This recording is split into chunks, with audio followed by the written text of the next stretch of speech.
Alright guys, hi. So video for May 6, 2020. We're going to cover two key concepts today, 6.4 global economic development and 6.5 economic imperialism. Just because again it's Teacher Appreciation Week, reminder to send a little thank you card or email or message to one of your favorite teachers or teachers if you would like. I'm pretty sure they would appreciate it. Alright, so let's get started. The essential question for 6.4 is, how did environmental factors contribute to the global economy from 1750 until 1900? A couple of reasons or a couple of things why these were issues. So one, industrialization encouraged nations to look to Asia and Africa for raw materials like cotton, copper, and rubber. North America looked to South America for things like fertilizer and new markets for their goods. And then colonial workers provided extremely cheap labor because most of it was either slave labor, forced labor, or some type of indentured servitude. And so it was very, very cheap for these big imperial powers. So if you look at the political cartoon, you actually see the woman who is labeled as mother country being served by colony, colony, colony, and then one colony is delivering gold and silver, the other one has foodstuffs, the other one has raw materials. So it's obviously making fun of the situation that these smaller, less developed, less industrialized countries were giving back or giving way more towards the mother country or mother colony than expected or needed. Some advancements during this time, you have a couple of them. Railroads, colonial roads, which is just regular kind of dirt roads, were extremely poorly constructed. There were also very few in number, and they were unusable during the wet season. That was because of flooding. And the roads back then, it was kind of like in Spanish what we would call like caliche, like it's just dirt roads. So it's not paved, doesn't have asphalt, doesn't have tar. It's very hard to drive on. And so yeah, in the wet season, it's going to be very, very difficult. Railroads now allowed for travel to the interior of a colony, so deeper parts into the country. But it also helped lower the cost of transporting goods to Europe because it was a lot easier to go from long distances. And then the railroads were a way that imperialism looked like a positive thing because of the fact that it was able to connect people from place to place, region to region, and it was also able to transport goods a lot faster. Cecil Rhodes, which is the gentleman that's pictured there, he had envisioned or wanted to build what was called the Trans-African Railway. He never got a chance to do that because he never got all the territory or land that he needed. The problem was that if you remember the Scramble for Africa, there were so many different countries that had territories all over the place, and so he was never able to accumulate all the land that he actually wanted to be able to build this Trans-African Railway, this railway that would basically connect all of Africa. The goal originally was to try and help his empire or other empires be able to mobilize their troops for war, but also to help facilitate trade, to make trade easier, especially in the British African colonies. But if you remember, like I said, there were other countries besides Great Britain that had territory in Africa, and so these countries are not going to be so willing to give up territory to Britain if it's going to make Britain stronger. You also have the creation of steamships. Initially, they couldn't travel very far because they used too much coal. So they didn't have, they couldn't go long distances because of the fact that they would run out of steam, if you will. They'd run out of power if they went too far. So later, they're going to be used to transport people, goods, mail across rivers in Africa. The ships are going to become more efficient for travel. You're going to have steamships that can go across the ocean.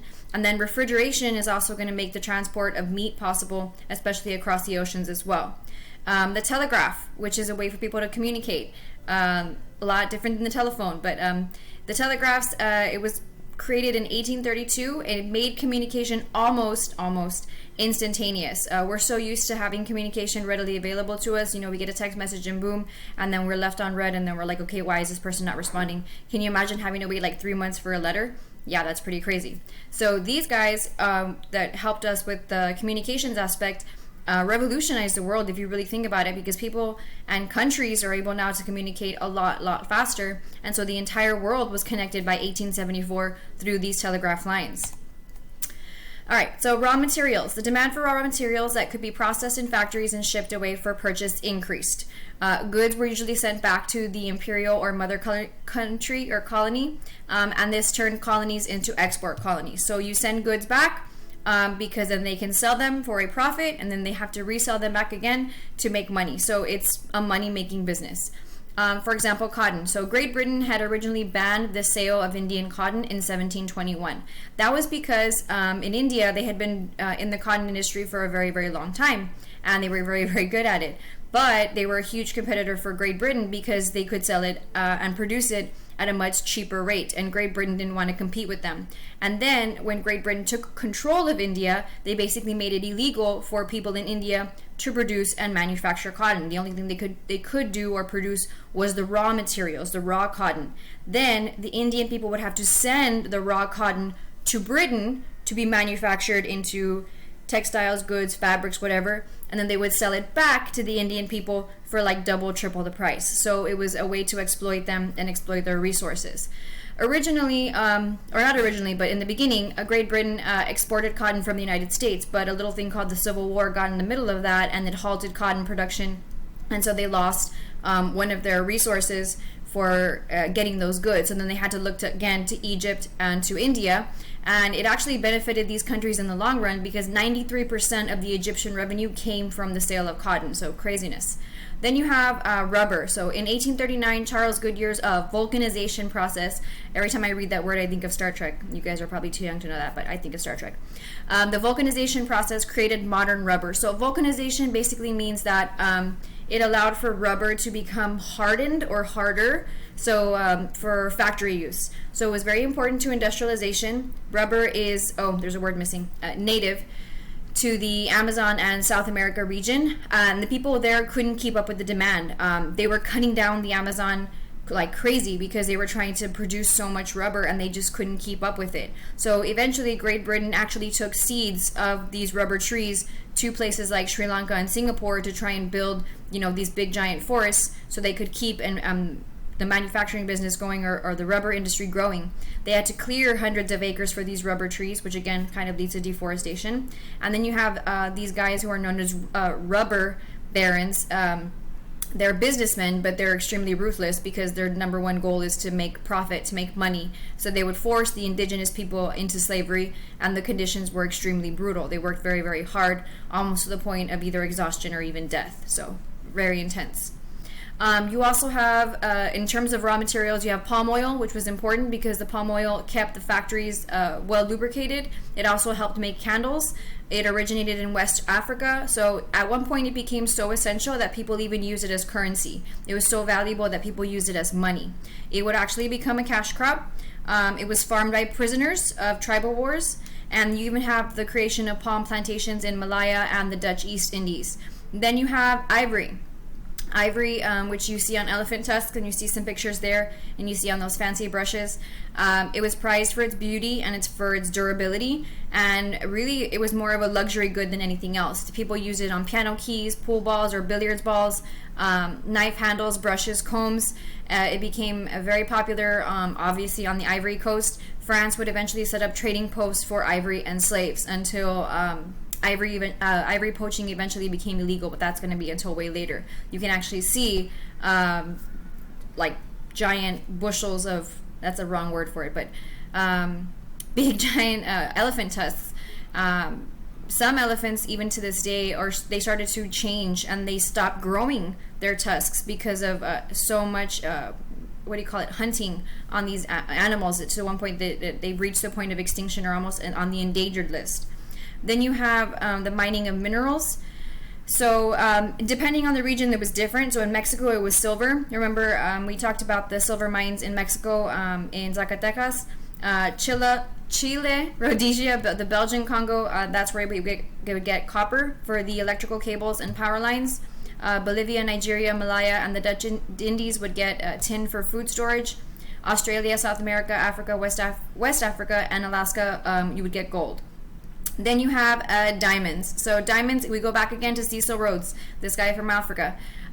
He would eventually also create the De Beer Mining Company, which controlled 90% of the diamond industry by 1880. That is insane. By 29, he was the most powerful man in South Africa. In 1890, he became the Prime Minister of Cape Colony, which is in the southern part of Africa as well. His policies, his very racist policies, are going to eventually lead to what we would call later known as the apartheid or apartheid, depending on how you pronounce it.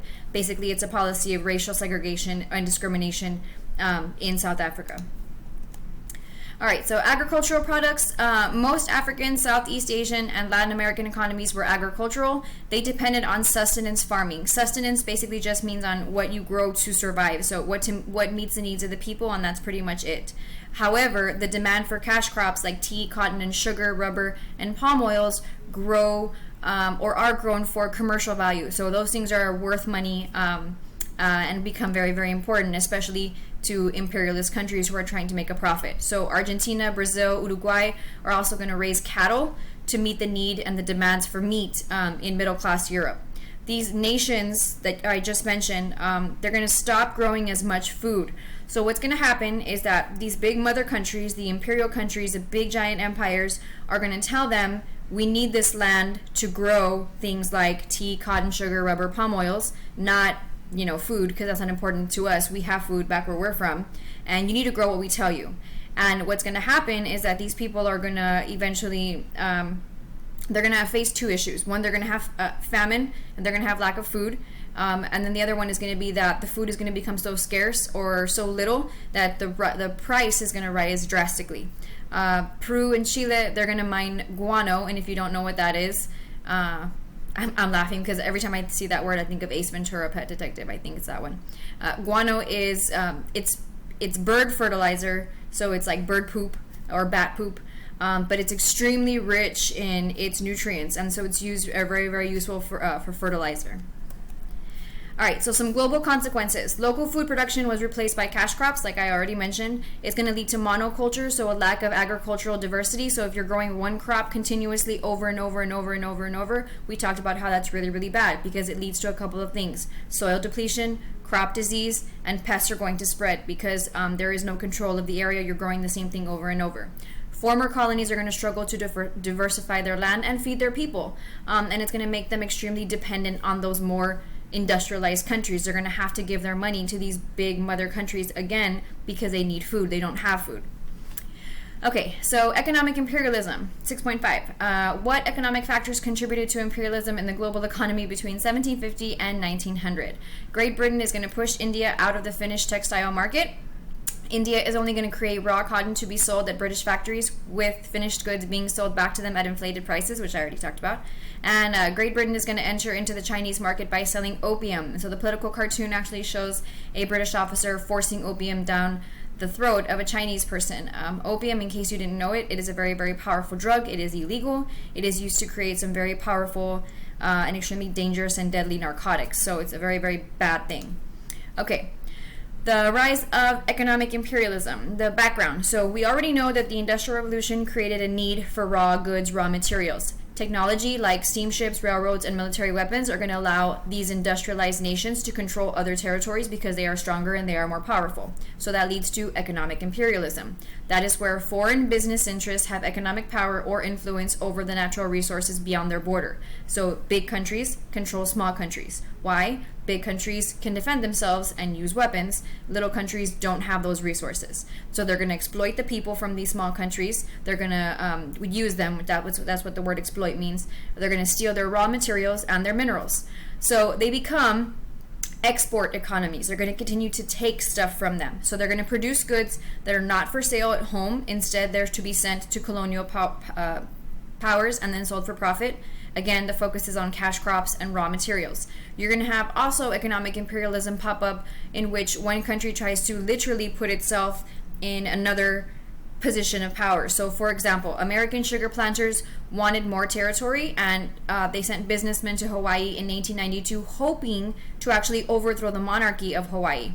At one point, it was a U.S. territory, and then eventually it would become a U.S. state. So you're going to see how big countries try and exert their power over smaller countries and then use their resources again.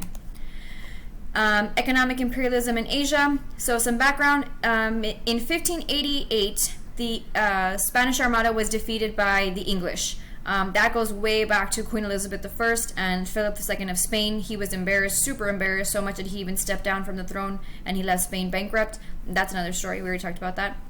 But they would defeat the Spanish Armada, which would allow the British and the Dutch to eventually take over the Asian spice trade.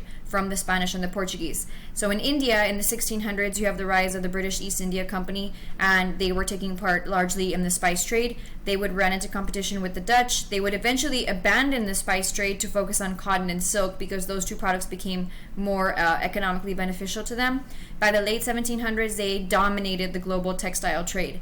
Indian weavers are going to start using European styles in their designs because that was what people wanted. They wanted to see those designs. In the Dutch East Indies, which happens to be the VOC, or the Dutch East India Trading Company, they're going to monopolize trade, or they're going to control trade with Indonesia and the Spice Islands. At one point, it gets really bad. We did already mention it, so I'm not going to go super in depth.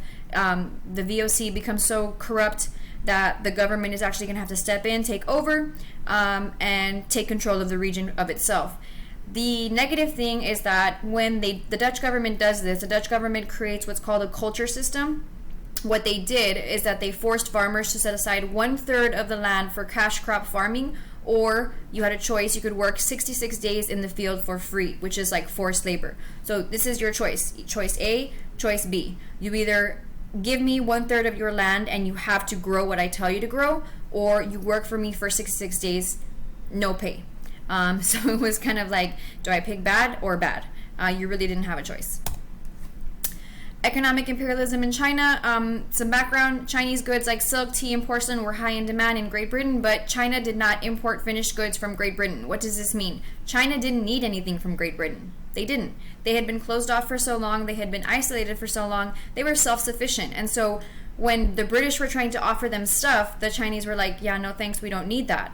And so it creates a trade imbalance. This is where Great Britain gets involved with selling opium, which is a very, very powerful drug, like I talked about. So you have the first Opium War, which takes place in 1839 to 1842.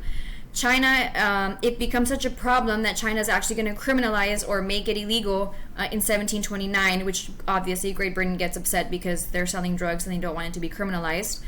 So China sets up a naval blockade, and that's going to eventually cause them to go to war with each other. China was extremely shocked at how much power the industrial nation actually had, because when I say that China set up a naval blockade, it's not anything that would require extreme military strategy. It's just like they put ships in a line and were like, okay, you stay on that side. And then Great Britain showed up with their actual navy and blew them out of the water, which shows you the picture right there. And they were not ready for that at all, because China had not industrialized. China was very traditional. China had stayed away from all of Western technology, all of Western modernization, and so they were literally blown out of the water. It showed the world that industrialized powers are going to dominate non-industrialized ones. It's going to lead to the Treaty of Nanking. The Treaty of Nanking is going to require China to open 4 ports in China. So China had previously been closed off. No foreigners, nobody allowed, no trade, no nothing, only here, only what I say, only what I allow. This completely changes the tide, because now China gives up huge amounts of territory. It actually gives Hong Kong, the entire nation state of Hong Kong, to Great Britain, and that's why Great Britain would have control even up to the 50s, I want to say, 1950s, and it's going to be a huge devastating loss for China. And another thing was that they would have to agree to allow free trade with Great Britain, including opium, so none of their goods would be taxed. So China was making zero money off of this deal. You have the Second Opium War. Obviously, there's a second one because China is not happy with the results of the first one. So Great Britain and China were both unhappy, because even though Great Britain got what they wanted, they got ports, they got territory, they got area, opium was still classified as illegal. So it's still considered a criminal activity. So China was unhappy because they gave up territory. Great Britain is unhappy because they're in the drug business. And so it actually involves other countries now, because France gets involved. Then you have the Treaty of Tientsin. This allowed foreigners to do several things. It allowed foreigners to live in Beijing, which was the capital of China, opened more ports to the west, allowed the free movement of Christian missionaries, legalized opium, and gave Great Britain more land. So you can obviously tell who won the Second Opium War. It led to China's decline and increased influence of Great Britain and France in China. So the political cartoon actually shows a person with a key, and like the doors are open to China, like everybody come on over, because that's basically what happened through these opium wars. It's going to create what's known as spheres of influence. China becomes so weak, it kind of becomes known as, I want to say, the century of humiliation, or what they would refer to it in China. You're going to have Japan, France, Germany, Russia, and the US all forcing China to give up these big, huge chunks of land to them to control. Later, the United States is going to move towards what they would call an open door policy, in which the United States would say that they wanted trade should be open to all countries to prevent one country from becoming too powerful and controlling China. But it's pretty much just because they didn't want the same thing happening like the scramble for Africa, but it did happen anyway. So if you look at the map there, you have a map of China in 1914. If you look at the orange part, that is Russian influence. If you look at the green part, that is French influence. If you look at the pinkish reddish part, that's Japanese, purple, British, blue, German. So obviously huge, large, giant parts of China are under foreign rule, under foreign control. Okay, so economic imperialism in Africa. We're almost done. Some context. Africa was mostly agricultural, but converted to cash crop production to meet European needs, much like all the other countries. Unequal trade made Africa reliant on imperial powers, like much other countries. Reliance on cash crops left Africans vulnerable during drought or economic decline. Food production declined, causing prices to go up, and most good land was devoted to cash crops. So you can see a trend here. When an imperial power comes in and takes over, the country suffers environmentally and economically. Cotton had been a major cash crop in Egypt, the Sudan, and Kenya. It would soon be replaced by people and ivory as the main export. Kenya, groups like the Kikuyu are going to be actually forced off their land. White farmers are going to force them off their land so that they can grow cash crops on their land. They're going to push them to territory or land that is not fertile, that's not very good for farming, and they're also going to be banned from selling cash crops. So it's going to hurt them economically. Areas like the Gold Coast, you're going to have the introduction of cocoa, which was introduced by Christian missionaries. So you can thank Christian missionaries for chocolate. They're going to become the largest cocoa producer in the world. West Africa, they manufactured or would export palm oil and peanuts. And then slavery in Africa. It was banned in the British colonies in 1833, but it persisted elsewhere. So, for example, the French colonies still implored the use of slaves, and they would use the slaves to then produce cash crops or work on plantations. Economic imperialism in Latin America. So, some background. Britain replaced Spain as the largest investor in Latin America. They made about $10 billion between 1870 and 1919. And that's the U.S. and Great Britain.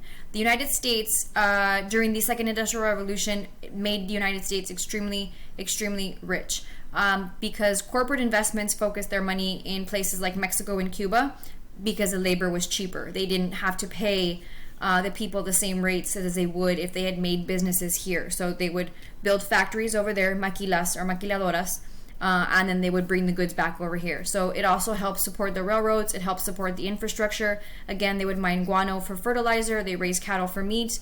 And then in 1823, you're going to have the Monroe Doctrine. The Monroe Doctrine was where President James Monroe issued a statement and basically said that Europe should not intervene. Europe should not get involved. The U.S. Were the only ones that had the, the permission or the ability to grow in the Americas, because they didn't want them to come and imperialize another part or come and claim another territory that had been left unclaimed. Then you also have investment in Argentina. Great Britain is going to invest more in Argentina than in India.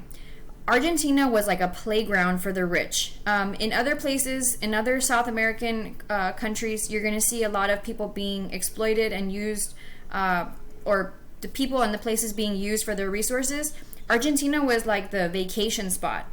You had businessmen going there. You had bankers going there. You had people who were going to grow the industry there. So it was a lot different. It was still a country in South America, but the way that it was treated compared to the other places was much, much different. It made Argentina the richest country in Latin America, which helped with famine, building railroads, telegraphs, and new shipping ports.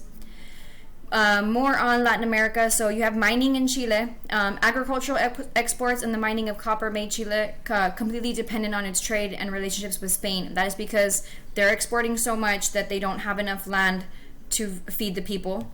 Rubber in Brazil, same thing. They're cutting down the rainforests at a scary rate. We're seeing the repercussions even today. Booming industry declined after cheaper rubber was made in Malaysia. So it's even going to hurt their economy even worse, because in Malaysia, what's going to happen is that they're going to trade favors with the country We'll trade favor for favor. I'll help you, you help me. I scratch your back, you scratch my back. And then in Central America and the Caribbean, you're going to have the United Fruit Company working with the United States government and the Latin American governments to keep trade profitable for company. What does that mean? There were some times that revolutions would occur in Latin America, like in this area, and if they did not like the person in power, the United States would intervene and step in, and then that person was no longer in power. So take from that what you will. You have the creation of what's known as banana republics, where you have small Central American countries under the economic power of foreign-based corporations. Okay, and we're done. So your exit ticket, catch up on missing work, make sure you turn in the assignment from yesterday's video, and then one more announcement. Registration is going to open up today. Remember I filmed the videos. Okay. I'm going to send the registration link via Google Classroom as an assignment. Make sure you complete it and make sure you register for your classes. If you have any questions, please email me or call me, reach out to me, text me, or another one of your teachers. And then just a final reminder, your AP exam is Thursday, May 21st. All right, guys, have a good day. Bye.